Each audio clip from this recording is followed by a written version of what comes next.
잠깐만 살펴볼게요. 어디에 가 있었나 하면은 지난주에 잠시만요. 예, 고린도에서 이제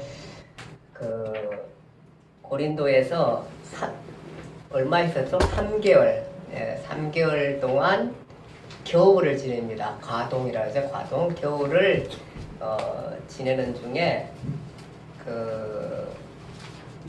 겨울을 지내면서 뭘 하냐 하면은 로마서 편지를 씁니다. 그렇죠? 로마서 편지를 써가지고 보내게 됩니다.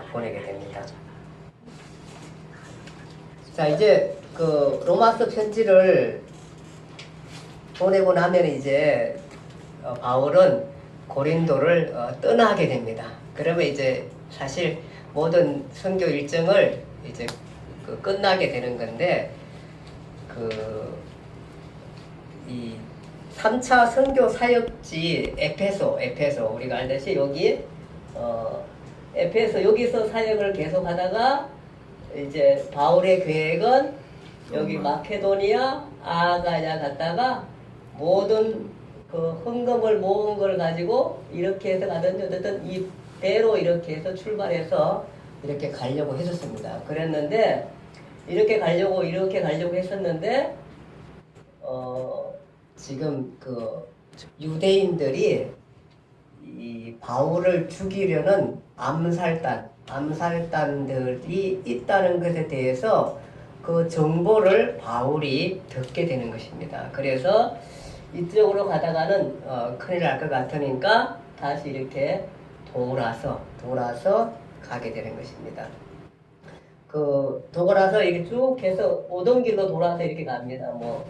베레아, 빌립보 이렇게 해서 진행돼서 가게 됩니다. 그렇게 가게 되는데 돌아갈 때에 거기 보면 예루살렘을 행을 회로에서 육로로 변경한 경로 그 부분을 우리가 보면은 왜 그렇게 했냐면 암살단이 있다는 정보 때문에 행로를 변경하게 되어 다시 거꾸로 마케도니아로 올라가게 됨 이렇게 생각하시면 되겠고요. 그 다음에 이제 올라가시면서 첫 번째 직결 장소가 하나 있습니다. 그게 뭐냐 하면 이 드로아입니다. 드로아에서 헌금 사절단이 여기에서 다 직결하게 되어 있습니다. 그것이 사도행전 20장 4절 말씀 쭉 거기 보면은 직결단들이 나옵니다. 거기 베레아는 여기죠. 이 마케도니아 사람입니다. 베레아 여기에서 이 주변에서 헌금한 거를 다 모아서 가지고 있는 사람이 이 베레아 사람이고요. 그 다음에 거기 또 누구 나오죠? 데살로니가 나와요. 데살로니가 이것도 역시 마케도니아 지방입니다. 빌립보 이쪽 지역이죠. 데살로니가 이 마케도니아 사람. 예. 그 다음에 또 뭐 있죠? 더베 사람. 더베는 어디일까요? 옛날에 우리가 있을 때 이쪽 편이에요. 예, 이쪽 편. 여기는 어디예요? 지역적으로 갈라디아. 예, 갈라디아 사람. 갈라디아 지방. 그 다음에 어디 또 하나는 에베소 나오죠.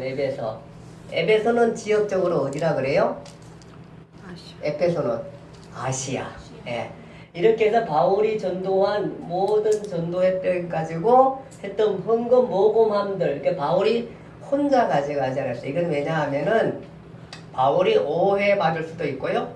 또 하나는 이게 사실 작은 돈이 아니잖아요. 어쨌든 간에 이걸 잘 전달하려면은 여러 가지 위험과 수고를 거쳐야 되기 때문에 그래서 잘못하면 강도에서 강탈당할 수 있다 보니까 이렇게 헌금 사절단들을 모집해 가지고 거의 아마 좀 비밀스럽게 조직을 해서 가지 않았을까 소문만 내지 않고 이렇게 해서 모아가지고 어디에? 드로아의 직결 장소 여기로 모이게 되었습니다. 이 사람들이 이제 여기서 모이게 되죠. 그래서 바울도 이렇게 해서 빌립보를 해가지고 가가지고 어디로 갔냐면은 여기 드로아에 갔습니다. 드로아에서 있었던 일들이 이제 거기 보면은 20장 7절에서 12절에 보면은 드로아에서 이틀을 보내게 되는데 이 드로아는 우리가 한번 기억할 것은 에베소에 있다가 바울이 이 마케도냐에 갈 때, 여기 갈 때에, 마케도냐에 갈 때에, 이, 여기 도로와에 들렸었는데, 갈 때도 들렸거든요. 들렸는데, 여기 가니까 복음의 문이 어떻게 했어요? 활짝 열려 있었어요.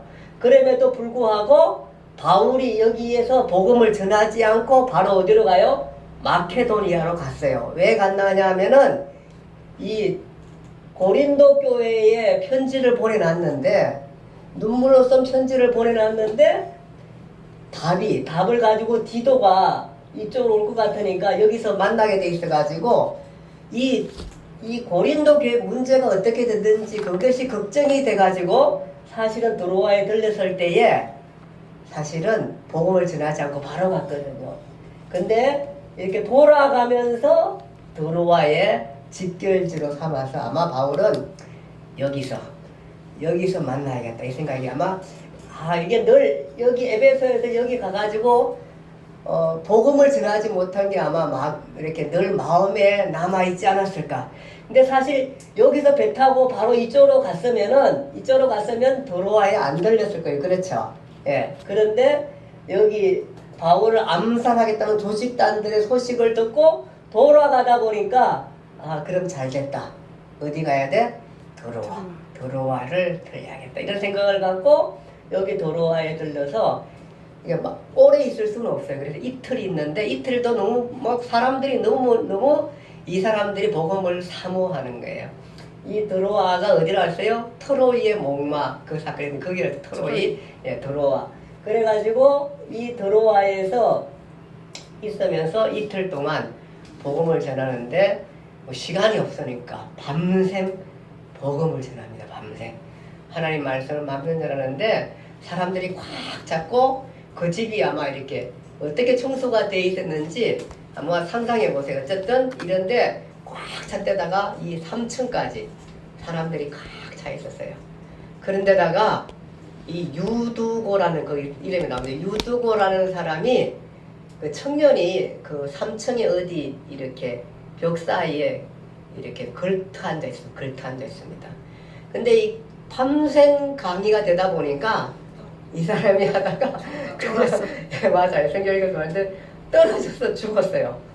예, 떨어져 죽었어요. 아마 그 초대교회에 막 엄청난 그 모임의 숫자를 아마 우리가 생각할 만큼 이 사람들이 그렇게 하다가 젊은 청년이 아마 설민이처럼 있다가 거기서 3층에 있다가 사모하고 있다가 그래도 뭐 피곤한 건 어쩔 수 없잖아. 우리에게 제일 무거운 게 뭐라 그래요?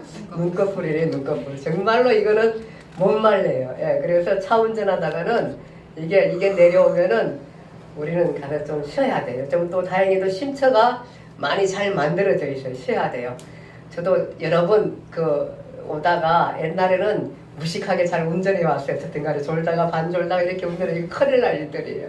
근데 사실은 조금만 자고 가면 한 10분 이렇게 자면은 금방 깨는 건데 여기 잘 튼 거지. 얘가 거기서 졸다가 떨어지고 말았어요. 3층이다 보니까 호흡이 나갔던 것 같아요. 일시정지 나는데 바울이 그의 등에 업고 이렇게 엎드려서 그 앞에 기도하고 이래가지고 이 사람이 살아났어요. 이 일로 여기에 사람들이 완전히 그 간증거리가 생긴 거예요. 이렇게 해가지고 그러니까 은혜 위에 은혜가 더 넘친 거예요. 엄청난 은혜로 넘치면서 그렇게 서로 모여 떡을 떼고 떡을 떼어서 먹고 오랫동안 날이 새어가기까지 이야기하고 그러면서 떠났어. 이 사람들이 이제 거기서 떠나게 되는 것입니다. 사람들이 살아난 청년을 데리고 와서 이게 죽었으면 정말 어떻게 했어요. 큰일 날 뻔했는데 살아남으로 말미암아 정말 전부 다 많이 적지 않은 위로를 받았다. 성경은 그렇게 기록하고 있습니다. 그리고 이제 이 드로아에서 아소까지 이렇게 이제 가는 동안에 헌금 사절단을 이 드로아에서 배를 태워가지고 바울은 배를 태워가지고 헌금 사절단을 먼저 보냅니다. 보내고 난 다음에 바울은 여기서 걸어서 갑니다. 걸어서. 보통 학자들이 드로아에서 아소까지 거리가 32km 된다 그래요. 32km.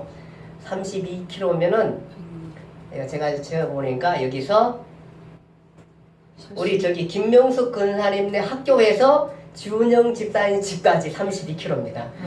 잘 안 잡히면 여기서 강항구 집사님 집까지 한 25km 그 정도 될 것 같고요. 설민의 집에도 아마 25km, 30km 그 정도 될 겁니다. 그러니까 그거보다 좀 멀다 생각을 내가 설민이가 여기까지 여기서부터 끝까지 걸어가는 거리, 예, 강 집사님이 걸어가는 거리, 김명석 권사님 학교까지 걸어가는 거리는 예, 조금 더 멀긴 하겠네요. 그 정도의 거리를 이 바울이 걸어서 갑니다. 운동하고 싶어서 걸어서 갔을까요? 저처럼? 아마 그런 건 아닌 것 같고, 바울은 나름대로의 이 걸어가면서 어떤 정리를 했을 것 같아요. 마음의 정리. 왜냐하면은 자기가 예루살렘에 가면은 이제 사람들이 자꾸 체포된다 그러고 성령의 은혜로 자기가 결박될 거라 그러고 이러니까 어쩜 예루살렘에서 자기의 생을 마감할 수도 있는 이런 많은 고뇌 가운데 걸어가면서 묵상하며 아마야 자기의 살아온 길들을 쭉 아마 되돌아보지 않았을까 가면서 이런 묵상도 해가면서 정말 내가 했던 일들, 사명들 또 그동안에 여러 가지 했던 많은 일들을 생각하면서 그 은혜에 잠기며 아마 묵상하면서 걸어가지 않았을까 이런 생각을 하게 됩니다. 물론 그 말은 여기에는 없습니다. 그러나 그동안에 우리 바울의 삶들을 되돌아볼 때에 충분히 그랬을 것이라는 생각을 하고 그렇게 해서 걸어서 가가지고 아소에서 만나가지고 그 다음에 미둘레를 거쳐서 어디로 가냐 하면은 밀레도라는 지역이 있는데 밀레도, 예, 밀레도라는 지역으로 그것이 사도행전 20장 17절에서 38절에 밀레도에 대한 내용을 하게 되는 것입니다. 어쨌든 바울이 그런 밀레도에 이제 도착해서 어떻게 하냐 하면은 미리 에베소에 있는 장로들을 밀레도로 초청을 하게 됩니다. 초청해가지고 왜냐하면은 이 에베소를 다시 한번 아마 가고 싶었을 거예요. 이 에베소가 이 3차 선교 여행의 중심이었고 여기서 3년 동안 정말로 이 자기의 모든 헌신을 다해서 이 아시아의 교회에 사실 바울은 자기를 던졌습니다. 물론 이 마케도니아 교회 중요하고 고린도 교회 중요한데 이 아시아 이 에페소 교회에 대한 바울의 마음이 늘 득심했고 그러다 보면 여기서 3년을 보냈잖아요. 3년을 보내면서 일도 많았어요. 막 폭동도 일어나지 막 이런 많은 일들이 있었지만 여기서 보내서 여기서 엄청난 일들도 했고요. 바울이 그러다 여기에 대한 애착이 있습니다. 그런데 바울로서는 여기를 그냥 지나가는 것이 조금 걱정이 되었습니다. 왜냐하면 계속해서 유대인들이 바울이 전한 복음을 흔들어 놓고 있거든요. 다른 복음을 전하고 이러니까 이 고린도 교회에 과하지 막 이러니까 지금 다음이 아무리 생각해도 그들이 흔들 교회가 그렇더라도 여기서 폭동도 일어났는데 폭동이 일어나가지고 또 바울은 갑작스럽게 원래 생각보다 갑작스럽게 일찍 여기로 갔잖아요. 마케도니아로 갔잖아요. 그러다 보니까 이런 여러 가지 많은 염려와 이런 것들이 있어가지고 여기에서 밀레도의 장로들을 부르게 됩니다. 밀레도의 교회의 장로들, 에페소 교회 장로들을 밀레도로 초청을 하게 됩니다. 그래서 에페소 교회 리더십들이 여기로 오게 됩니다. 이들에게 바울이 아주 설교를 하게 됩니다. 그것이 이 밀레도의 아주 유명한 설교입니다. 그래서 오늘 우리가 읽은 말씀입니다. 비시디 안디옥 교회 설교가 여기 설교가 유대인들을 대상으로 설교를 했고요. 그 다음에 이쪽 편에 아테네 여기에서의 설교가 아덴 사람들아 너희가 본사의 종교성이 많다 이렇게 설교했던 그 내용이 이방인들을 중심으로 한 설교였다면은 이 밀레도의 바울의 고별 설교는 바로 우리 모든 기독교인들을 향한 설교다. 많은 학자들이 그렇게 이해하고 있는 것입니다. 그러면서 바울은 에페소의 교회의 리더십들을 밀레도로 초청해서 에페소의 교회를 부탁하게 되는 것입니다. 그러면서 내가 여러분 가운데서 어떻게 행하였는지를 환기시키면서 모든 겸손과 눈물로 또 유대인의 관계를 참고 주를 섬긴 것과 유익한 것은 무엇이든지 전한 것들, 유대인이나 헬라인이나 하나님께 대한 회개와 예수 그리스도에 대한 믿음을 증언했다. 그렇게 말하고, 나는 이제 예루살렘으로 가면은 예루살렘에 가는 데가 성령에 매여서 가는데, 성령이 각 성에서 증언하여 성령을 받은 많은 사람들이 증언하여 말하기를 결박과 환난이 예루살렘에 가면 나를 기다린다고 하는데, 그렇지만 나는 간다. 그 얘기를 하게 되는 것입니다. 그러나 내가 달려갈 길과 주 예수께 받은 사명 곧 은혜의 복음을 증언하는 일을 마치려 하면은 나의 생명조차 조금도 귀한 것으로 여기지 아니하노라. 20장 24절입니다. 그러니까 예루살렘에 가면 사실은 이제 여기 가면은 많은 사람들이 가면은 당신 안 됩니다. 가면은 이렇게 결박됩니다. 이런 여러 가지 어려움들을 겪게 될 것입니다. 고 얘기하지만 바울은 어떻게 해요? 가겠다고 합니다. 가겠다 합니다. 왜 가냐 하면은 왜 가는 거예요?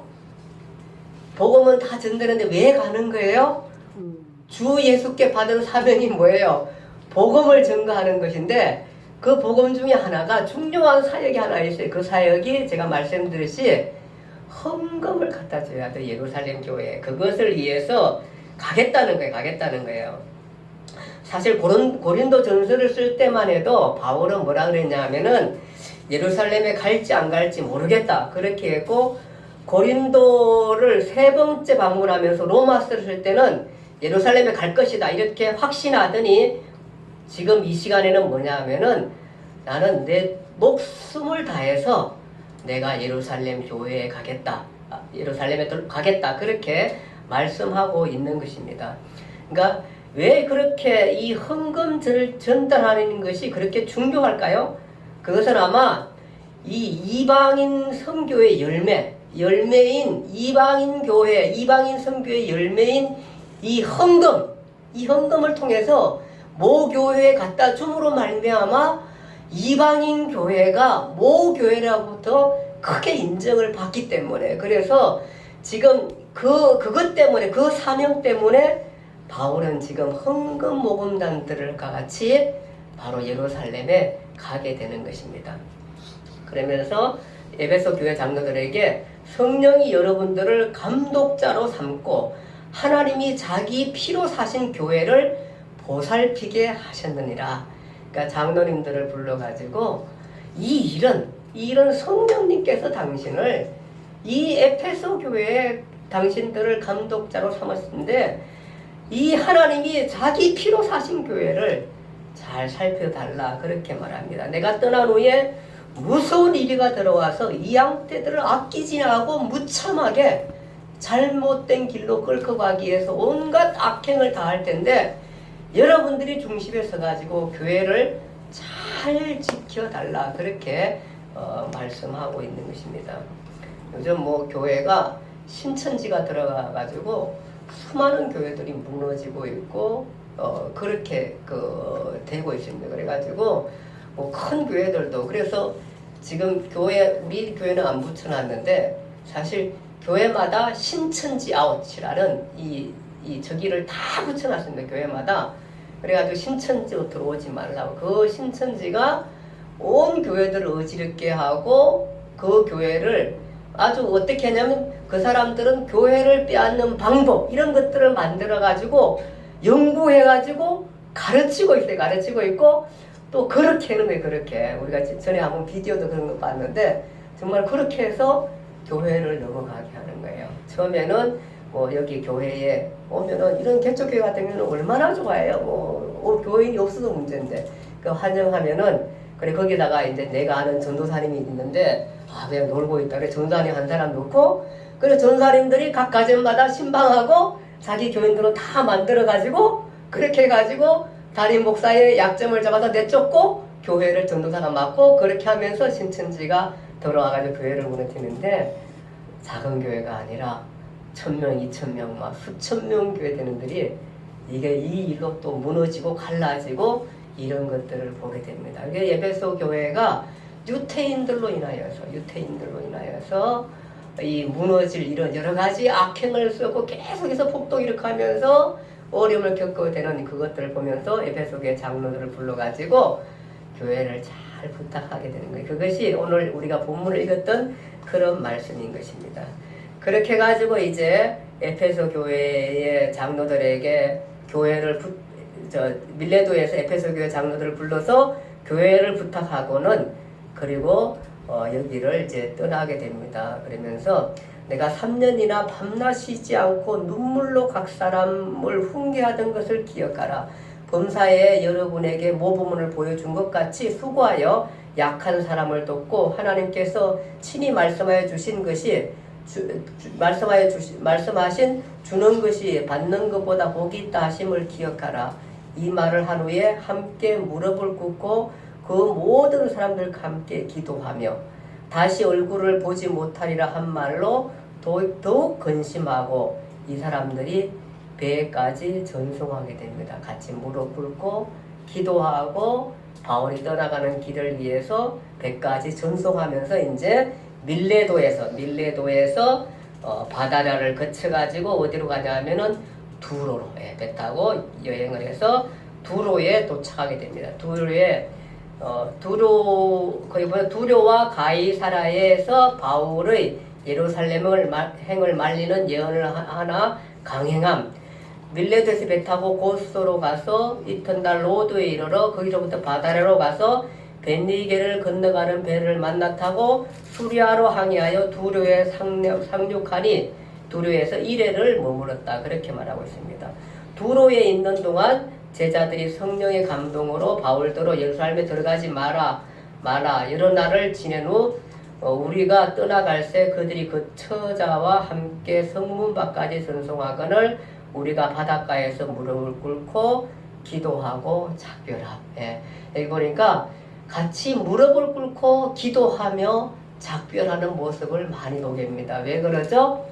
바울이 이 예루살렘에 가면 이제 어떻게 될지 모르고 정말로 많은 고난을 겪게 되기도 하고 어쩜 바울 선생이 죽을 수도 있겠는데 간다고 하니까 방법이 없잖아요. 그러니까 그냥 기도해 줄 수밖에 없는 거예요. 애들이 워낙 강력하게 간다고 하니까 자기는 그렇게 해가지고 기도하고 그렇게 해서 보내게 되는 것입니다. 두루에서도 사람들이 바울더러 예루살렘에 가지 말라 가면은 어려움을 겪게 될 거라고 그렇게 하지만 바울이 가게 됩니다. 그리고 나서 두루에서 여기 내려와서 가이사라에 머물게 됩니다. 가이사라에 머물 때에 거기에 전도자 빌립의 집에 머물게 되고 빌립의 네 딸이 처녀로 예언하는데 여러 날 머물다가 아가보라는 선지자가 유대로부터 내려와서 어떻게 하냐 하면은 퍼포먼스를 하는데 바울이 차고 있는 허리띠를 빼가지고 그 다음에 자기 수족을 자기 손과 발을 이렇게 묶게 됩니다. 묶이면서 퍼포먼스를 행하게 됩니다. 당신이 예루살렘에 가면 이렇게 됩니다. 이렇게 돼도 갈 겁니까? 라고 말하면 가지 말라고 그렇게 말리게 되는 것입니다. 살벌하죠? 예, 그렇게 되는데 그래도 이 사람이 그것을 자기 사명을 위해서 가게 됩니다. 이렇게 말하자 이 말을 듣고 그곳 사람들이 바울에게 예루살렘, 그러니까 이 아가보의 말을 듣고 그곳 사람들이 바울에게 예루살렘을 가지 말라고 권했는데 바울의 답이 뭐냐 하면 어찌하여 우로 내 마음을 상하게 하느냐. 주 예수의 이름을 위하여 결박과 죽음을 각오했다. 그렇게 말하고 근함을 받지 않으므로 모든 것을 이 사람들이 주의 뜻에 맡기게 되는 것입니다. 가이사라에서 여러 날 후에 여장을 꾸려 예루살렘으로 올라갑니다. 가이사라의 제자 몇 사람이 같이 가고 구보로 사람 나손을 데려가니 우리가 그의 집이 아마 나손이라는 사람의 집이 예루살렘에 있은 것 같습니다. 그래서 나손의 집에 머물려 함이라. 그렇게 해서 가이사라를 떠나게 되는 것입니다. 그렇게 해서 마침내 이제 예루살렘에 도착하게 됩니다. 자, 3차 선교여행 예, 여기까지 이제 끝이 나면 여기까지. 여기 와가지고 예루살렘에 도착해서 뭐 하겠죠? 선교 보고를 합니다. 선교 보고를 하면서 거기 예루살렘에 누가 있을까요? 누가 있죠? 예루살렘에 교회에 사도행전 15장에 야고보, 예, 그때 15장 예루살렘 회의 때 대표 회장이었던 야고보, 예, 야고보는 누구죠? 여기 야고보는 예수님의 제자 야고보가 아니고 예수님의 형제 야고보입니다. 그러니까 예수님께서 사역 안 하셨으면은 예수는 똑같이 살아있을 시기입니다. 그쵸? 그러니까 야고보는 예수님을 목격하고 자기 형제 중에 하나 있으니까 아마 동생, 예, 동생이었을 것 같아요. 예수님 동생. 야고보니까 그 야고보가 원래는 예수님을 안 믿던 사람이었잖아요. 근데 예수의 죽음과 부활을 목격하면서 예수님을 믿고 이렇게 해서 지금 예루살렘 그 모 교회에, 예, 지도자로 야고보가 있는 야고보를 만나서 이방인 중에 역사하신 놀라운 일들에 대해서 간증하게 됩니다. 그래서 그렇게 강정하고 영광을 돌리고 있는데 또 문제가 생겼습니다. 그 문제가 뭘까요?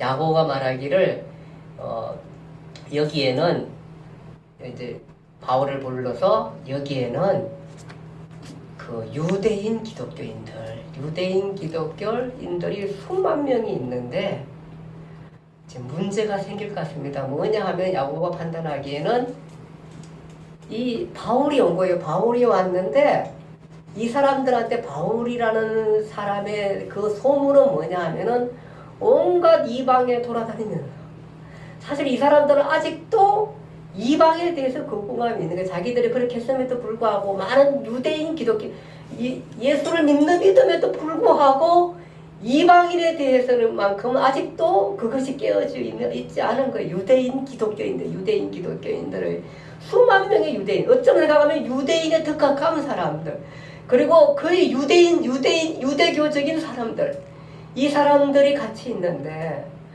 이 사람들이 곧 몰려올 것이다. 그러면은 이 사람들이 당신에 대해서 뭐라고 얘기하냐 하면은 당신은 모세의 법을 지키지 않고 결례도 행하지 않고 율법도 행하지 않는 율법에 대한 파괴론자로 당신을 인정하기 때문에 당시 여기가 무슨 일을 만날지 모르겠다.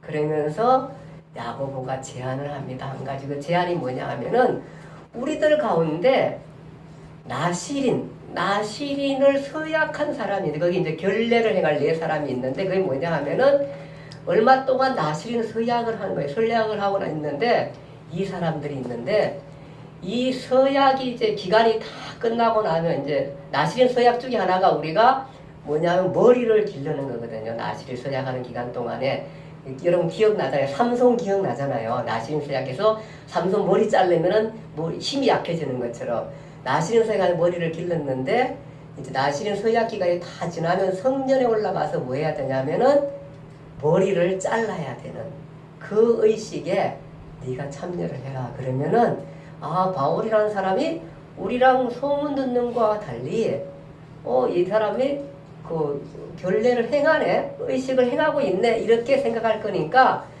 그러면 아마 너를 좀 봐주지 않을까, 이런 그 샬롬 평화를 위해서 그렇게 하라는 것입니다. 하라니까 그래서 들어가가지고 그러면서 그 사람들 나시린을 서약한 사람의 비용을 네가 대라. 그러면은 그 많은 유대인들이 너를 인정할 수 있지 않겠나. 하나의 제안을 한 것입니다. 그런데 사실 이게 좀 어려운 일들이잖아요. 왜냐하면 바울이 갖고 있는 교리는 누구든지 유대인이나 이방이나 누구든지 예수 그리스도를 믿음으로 말미암아 구원받는다, 그렇게 외쳤던 사람이잖아요. 그렇게 외쳤었는데 이 서약하는 게 이게 그렇게 쉽지 않지만 바울이 샬롬을 위해서 그 일을 하게 됩니다. 근데 이전에도 사도행전 16장에 보니까 바울이 디모데를 데리고 가가지고 유대인들로 인하여서 할례를 행합니다. 근데 디모데는 누구냐 하면은 디모데의 아버지는 헬라인이에요. 이방의 사람이고 디모데의 엄마는 유대인이에요. 그런데 그 길을 통해서 난 자식은 뭐예요? 유대인이에요. 유대인. 그러니까 바울로서는 디모데에게 그래도 뭐 할례를 행했다 해가지고 크게 문제가 안 되게 유대인이다 보니까 할례를 행해 이방인이 아니잖아요. 그러니까 그것을 그래서 그냥 안 해도 되지만 그냥 하자 이래가지고 행한 것을 우리가 볼 수 있어요. 16장에 4장 16장에. 근데 갈라디아에서 보면은 디도라는 사람이 나와요. 디도라는 사람.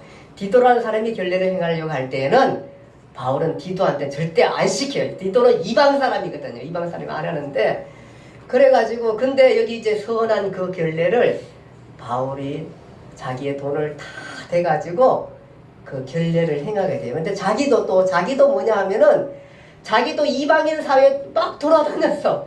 유대인과 같이 살고 이방인 사회에 돌아다니니까 자기가 뭐냐 하면은 이방인의 때가 묻은 거예요. 이방인의 때가.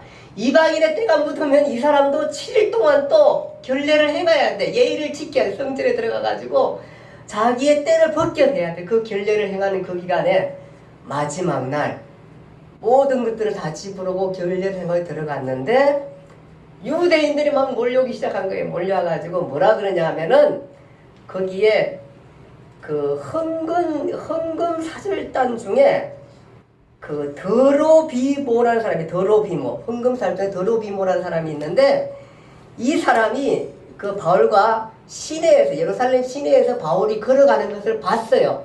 이게 이 더로비모는 어디에 있는 사람이냐면은 어디에 헌금 사절단이냐면은 에페소 헌금 사절단이었어요. 에페소 아시아 헌금 사절단이. 그러다 보니까 이 여기서 딸려온 사람들이 누구냐 하면은 에페소에서 난동을 일으켰던 그 유대인들이에요.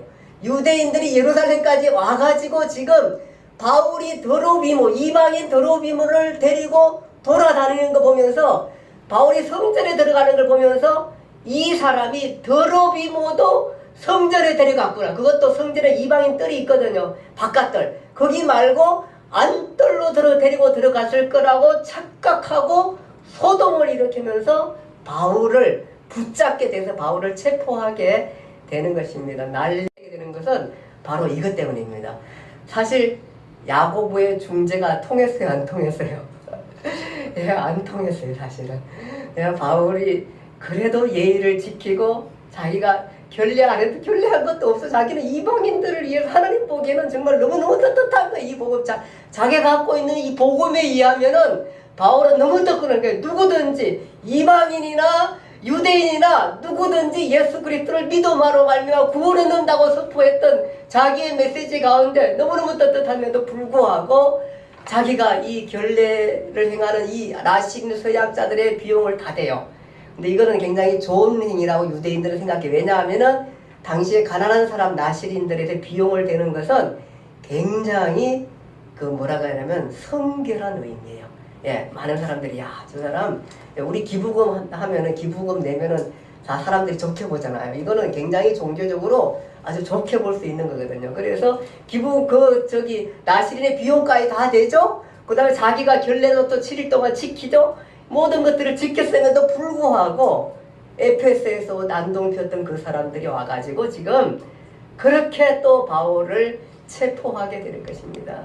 그래서 예루살렘에 올라와가지고 바울이 체포당하게 되는 것입니다. 되면서 그 뭐 난리가 나니까 로마의 군대가 제일 무서워하는 게 뭐지? 폭동입니다. 폭동.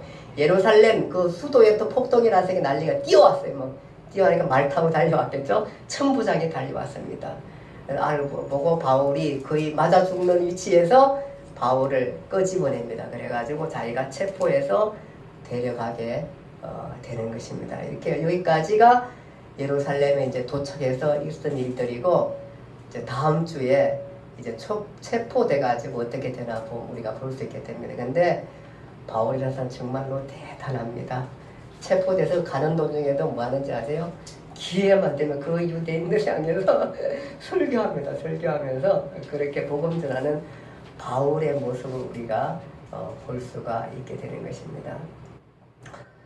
우리가 때로는 사명이라는 거 갖게 됩니다. 사명이라는 거. 살다 보면 잊어버릴 수 있고 또 너전해질 수 있는데 이 바울이라는 사람 정말로 대단합니다. 어떻게 생각하면은 이 사람이 굉장히 소심하고 또 어떻게 생각하면은 우리와 그게 다른 게 없는 것 같지만 이 사람이 가지고 있는 그 사명은, 불타는 사명은 누구도 깨뜨릴 수 없는 그 사명을 갖고 평생을 살아가게 됩니다.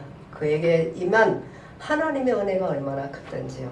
그가 유대인들을 위해서 충성했던, 얼마나 충성했나 하면은 예수 믿는 사람들을 잡아서 죽이려고 잡아가지고 공회에 넘기기 위해서 가다가 그가 예수 그리스도를 만난 이후에는 그의 몸을 다 던져가면서 예수 복음을 전하면서 그의 삶을 불사는 바울의 모습을 우리 보게 됩니다. 우린 지난번에 영화 속에서 또 우리 바울의 모습을 우리가 보기도 했고요. 이처럼 이 바울은 그렇게 활동하면서 마지막 이제 예루살렘에 도착해가지고 또 체포되는 이 과정을 겪게 됩니다. 근데 하나님 묘하십니다. 결박당하고 하지만 하나님 바울 사명 끝까지 지켜줍니다. 끝까지 지켜줍니다. 그 모습을 우리는 계속해서 보게 될 것이, 그것이 하나님의 은혜인 것입니다. 여러분과 제가 삶을 살아가는 이 모든 일들에 있어서도 바울처럼 여러분과 저의 사명을 다시 불러일으키게 하고, 또 우리가 가는 그 길에 어디 있든지 간에 하나님께서 우리를 지키시고 인도해 주셔서 우리 생을 다하는 날까지 주께서 하신 그 사명을 잘 감당할 수 있는 여러분과 저의 모습이 되기를 간절히 바랍니다. 기도하겠습니다. 하나님 아버지, 은혜와 사랑을 감사합니다.